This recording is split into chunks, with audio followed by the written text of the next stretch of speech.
First of all, I want to thank our fans for the turnout. Outstanding.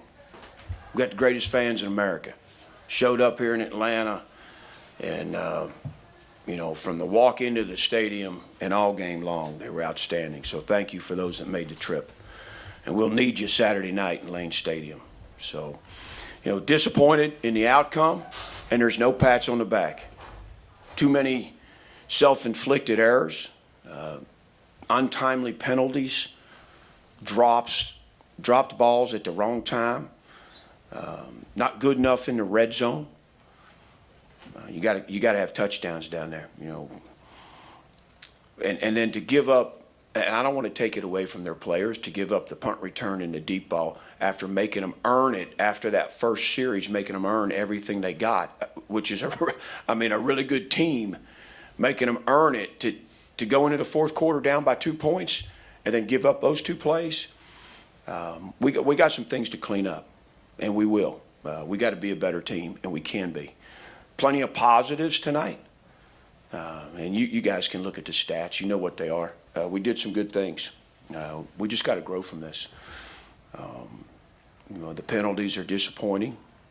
The drop balls are disappointing. Bad decision in the red zone. I think we line up. We don't have 10 guys. We don't have our gunner on the line of scrimmage on the punt, and so we got to re-kick it. So you just don't know when those details lead to big plays, and that's certainly what happened there. I thought the guys fought their butt off. I was very pleased with that. It wasn't about the effort. I think we answered quite a bit. They'd make a play. Even after the punt return, we went down and kicked the field goal. We did a good job right before the half, working the 2 minute, going down, leaving no time on the clock, kicking the field goal. We made plays.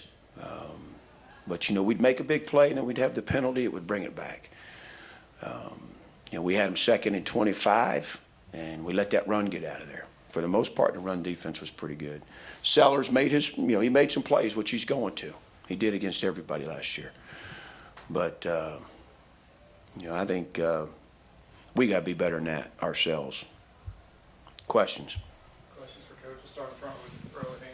Brent, on the return for the touchdown, it looked like a pretty good kick from Nick. Was that just a coverage breakdown? What did you see on that one? Yeah, I think it's two things. You never like to have to cover your cover team to go twice in a row. You just don't want that. I didn't like it when it happened. And then our gunners, you got to take your shot. You got to finish. I don't know if they assumed that he wasn't going to catch the ball or was going to fair catch it, but they came off the gas instead of taking their shot, which makes the guy go sideways and gives you the rest of your coverage team a chance to make the play. Certainly disappointing. Brent, with the defense, it seemed like Sam, mixed things up quite a bit, tried to get Sellers out of rhythm. Did you feel like they were able to do that, especially with the ability to rotate as many guys you were, and especially the adjustments they made to be able to mix things up and really force South Carolina to earn it, like you said? Yeah, I think we mixed coverages up. We changed fronts up on him. I think we had him hesitating back there a little bit. I think we had 4 sacks. I thought the game plan was the right one. I got to look at that first series again. They had us yinging and yanging, and we didn't slow them down until we got to 3rd and 5 in the red zone. We got to make a play there and force the field goal because we were pretty good after that, with the exception of the deep ball. So, but I think we got a good group and we had a good plan. Certainly things we got to do better, but for the most part, I think it showed a foundation there with a new defense and a new structure and who we can be. Brent, you mentioned the untimely penalties. What explanation did you get on the chop block, and did you think it was the right call? Yeah, 66 Mont was still tied up with him, and Coney dropped on him. It's a high-low. I've seen it not called, but they called it. And then I thought Donovan's penalty. I don't know. I've seen that one not called, and it got called. I didn't look at Dante's alignment yet, but and then we had the penalty early. We were 3rd and 3 offensively, and we flinch and we go to 3rd and 8. So again, the positive is there's things we can clean up in week one. It wasn't, it wasn't, there was plenty of good things. But man, against a good team like South Carolina, we can't make the number of mistakes we made. Front row, Tim. Brent, your thoughts on Kyron Jones tonight? 15 for 35, 2 interceptions, seemed a little inconsistent at times. Yeah, I was honestly the throw in the red zone. I was, really disappointed. That's stuff that he's moved past. I haven't seen that necessarily in camp. We can't make that play. We need those points down there. We got to be smarter than that. I do think we had 3 drops out there that we got to have. I thought there was a couple down the stretch in the fourth quarter that need to be on the money right there. He's got a chance to keep the chains going and make that thing a 1-score game again, and we were misfiring there. But we'll look at the film. He'll own it more than anybody. But he did some good things with his feet. He made some nice throws. I thought he showed poise. For his first game back, it's certainly something we can grow from. And how much frustration is there? You mentioned some of the compounding mistakes in this game for you guys. How much frustration is there with that, given how this has been a theme at times in the past for this team? What's been a theme? In terms of some of the compounding mistakes, like illegal formation. Yeah, I think, for me, it's about what are we capable of? What can we clean up? These are self-inflicted wounds that, to me, we're a better team than that. I don't expect us to make those. We're further along than that. And I think against a team like South Carolina, you don't get away with it, But in the end, 2 big plays, a punt return for a touchdown and a deep ball. You can't make it that easy on them. David Cunningham. You said that was the right defensive game plan in terms of having Sellers hesitating and whatnot. You sacked him 4 times. What did you like about the way the guys up front executed that game plan for a lot of the game? Yeah, I think they did a good job. They were relentless in the rush. They tried to cage him. He got outside of us a couple times, and he broke some tackles. But, I think that we were competitive enough up front that wasn't a huge factor in the game. We gave us a chance to win the game where we weren't exploited there. And that's not to take away from how good he is. Back of the room, Eric. Hey, Coach, I know you mentioned you guys struggled in the red zone there. Do you like at least the plays you were calling and trying to mix it up and trying to get into the end zone at the least there? Yeah, I don't have a problem with the play selection. I mean, we'll look at the film again, but it's the execution. We've got to be better. It's the penalty. It's the execution. I mean, it's the decision making.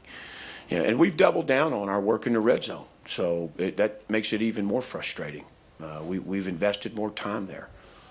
You convert a couple of those field goals to touchdowns, and it's different. We got 3 more, Joey.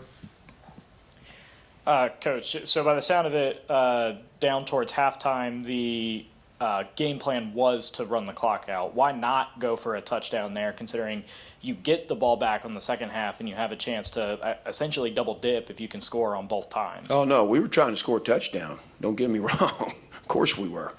But, as the clock went down, we were fortunate. We got to huddle up on the side twice as they reviewed calls. But we took a shot. We wanted to score a touchdown, but we also didn't want to, put us in a situation where we didn't have an opportunity for a field goal. So you're kind of playing both sides of the fence. So then, just to follow up on that, then why run the ball in that situation instead of throw it? Yeah, I think you always want to keep the defense honest. And so I've seen plenty of runs against me, unfortunately, where a run in those situations garners a big play, and we had the timeouts. So the message is that, we got the whole playbook. Let's get the most explosive play we can. We can burn the timeout if we need to. Andy, and we'll finish with Damon. You didn't start Caleb. Is that the extent of punishment he faces from last week? Or what were the discussions behind that? No, there's certainly internal measures that we've taken besides stripping of him of being a captain and not starting him tonight. But we're going to let the university policy, the athletic department's policy, the court system, we're going to let that play out. So, there may be things down the road that are necessary, some other measures. Last one, Damon. John Love, 3 more field goals, 56-yarder to end the half. Is he a sort of luxury that once you get past midfield, you know you're in scoring range with him? Yeah, I never want to take it for granted, but you certainly gain confidence in your place kicker. And, he's done it time and time again. And we're fortunate that John, is the type of kicker that he is. He's confident.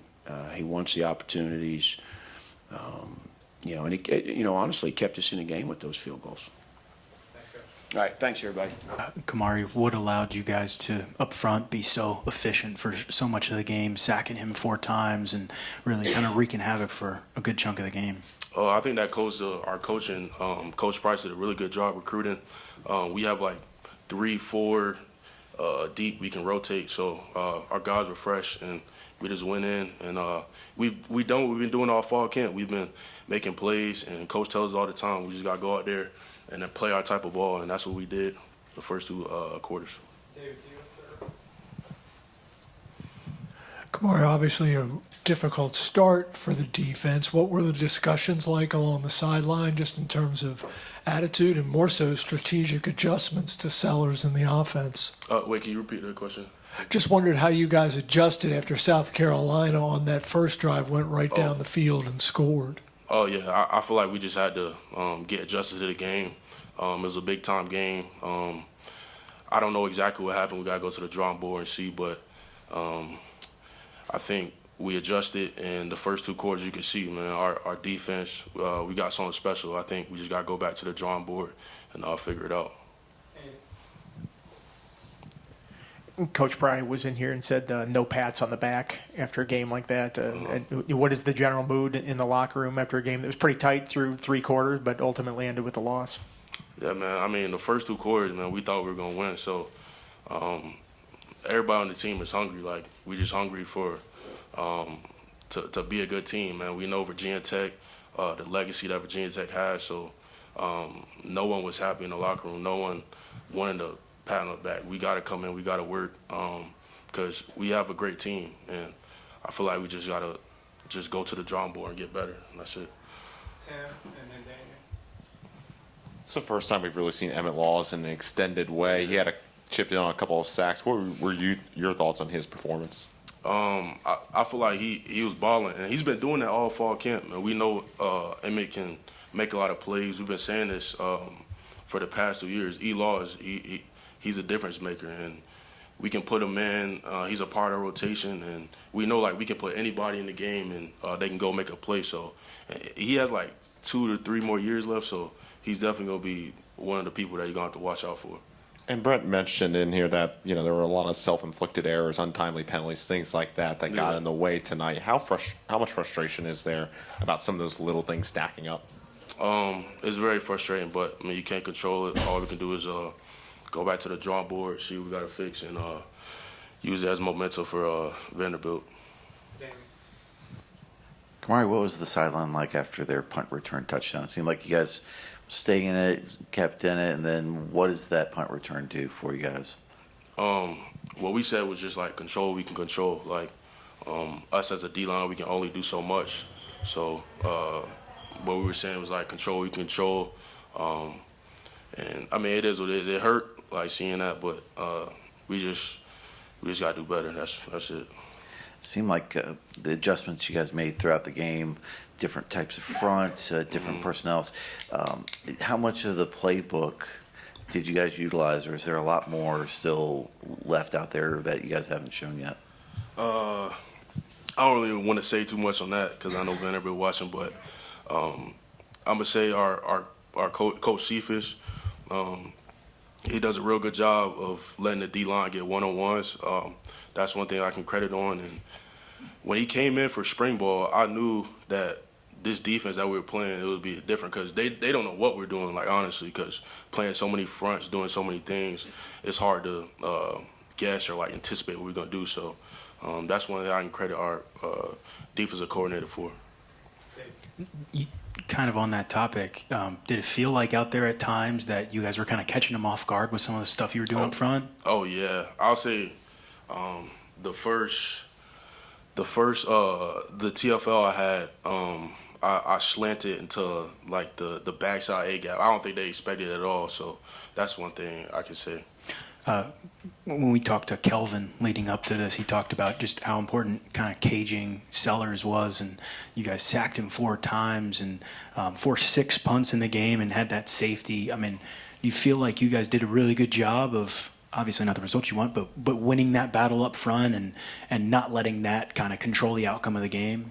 No, I don't think we did a good job. I think we got to do more. We in the first 2 quarters, I would say we did good there, but the score is too high. I think we just got to do more as a D line. We'll go and watch the film and see what we got to do. Last one, Connor.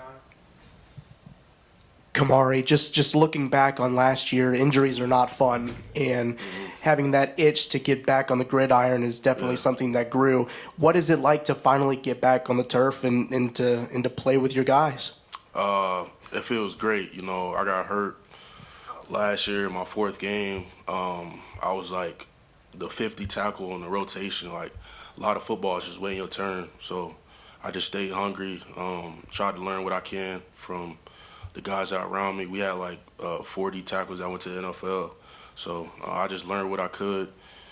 And every snap I just play like it's my last, like, because football got taken away from me. So every snap I play like it's my last. And I felt like it was a blessing in disguise, because sometimes you go into practice, you like, man, like, but like now it's like every snap, every practice, like I'm giving this thing everything I got, because you never know if it's going to be your last snap. So. Thanks, Donovan, Kyron, seems like you guys got things going a little bit and then would bog down in the red zone or in South Carolina territory. What do you think was kind of holding you guys back offensively? Just self-inflicted wounds. We shooting ourselves in the foot. Like you said, we was moving the ball up and down the field the whole game, and you can't do that. You can't shoot yourselves in the foot against a good opponent like that. So we got to be better, and next week we will be. Kyron, first game for you and Monty's offense, how would you assess your performance? It was probably okay. I mean, we lost, so it really don't matter how good I did. It don't matter. It's right after the game, so I know you haven't had time to watch film, but just on your gut reaction, what steps do you think you need to take, throws, anything like that? You feel like, man, I know I need to do this in order to be better. Just can't miss the easy throws. We're not that good to where we can just shoot ourselves in the foot and try to get over that. So we got to always be on point. Yeah, you're going to have misses here and there, but I can't miss the easy throws. Other questions for these guys, Tim? Donovan Brent mentioned that he wasn't so sure about the personal foul that was called against you. What exactly is it? It didn't seem like television or anything really called it. What exactly, and what were your thoughts on that call? I mean, it was something that definitely backed the offense up. Something I'm, coached better than to do. Yeah. And you had team high 94 yards tonight. Had a couple impressive catches in traffic and some big catch after the run. How did you feel about your first game at Tech and this performance? I mean, like Katie said, I mean, it was okay, but we didn't win, so I feel like we can obviously play better.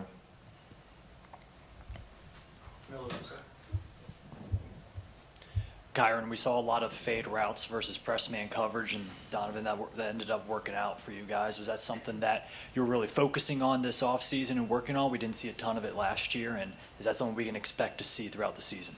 Yeah, you can expect to see. I mean, Coach Monty all about winning your one-on-one. So, I mean, I trust my receivers to go and catch the ball with any one-on-one, no matter who they go against. So, if it's press coverage and you playing man, you're going to get the ball. And playing against a very talented SEC defense, do you feel like it has, was it faster than what you've seen normally in the ACC, and do you feel like it's prepared you for the rest of the season playing this quality of opponent early in the season? No, it wasn't faster. I mean, defense is defense, football is football. College football is college football. SEC, ACC, same thing. It ain't faster. I mean, it prepared us to know what we got to look at and see what we got to be better at for next week, because we play another SEC opponent, but defense is defense. Donovan, your defense forced 6 punts and had that big safety in the first half. What do you feel like that group kind of gave you guys early in terms of like juice, momentum? Yeah, I mean, our defense definitely, came out and played good. It put us in situations that we could have capitalized on, but, obviously, like we said before, we had some self-inflicted, mistakes that we got to clean up. Kyron, that first pick, was that just a forced ball there? What do you see on that one? Well, the first ball, I seen Takai in the back of the end zone. I just didn't throw it high enough. I thought I did, and I knew as soon as it left my hand, I didn't. So. Thanks, guys.